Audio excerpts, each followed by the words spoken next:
Good morning, good afternoon, or good evening, depending on which part of the globe you are. I gotta say that this was a very interesting day. It was challenging. It was bringing up innovative ideas and why not lots of fun at the same time. So on behalf of NATO Ally Command Transformation, I would like to thank and congratulate all the participants for taking part in today's William and Mary and ACT Cybersecurity Challenge and make it the event that it was. So NATO is definitely stronger together as an alliance. And I'm delighted to see that more than 56 teams from 16 nations and 53 universities were involved in today's competition. ACT is definitely very appreciative of all your ideas and inputs. Now, one thing that I would like to remind to you is that the case study that you have been grappling with today is of utmost importance for ACT and NATO. We consciously did not ask you to reflect on a science fiction scenario, but rather on topics that are of the strategic importance for NATO and its allies, and on which we need to act as soon as today. NATO is getting prepared to shape, to contest, and to fight potential adversaries in this challenging environment.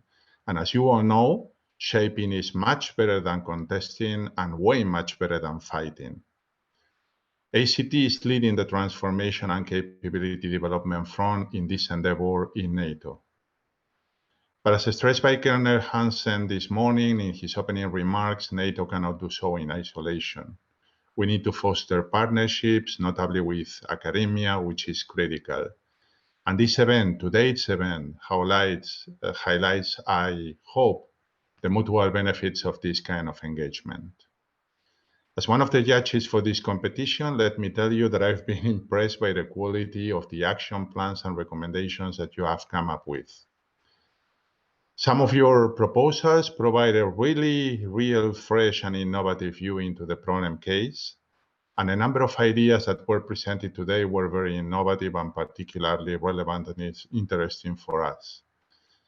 They include a concept called disinformation alert standard, for example, the proposal to stand up a disinformation command, the concept of information on disinformation, promoting local content creators, or support to decision-making, to name a few.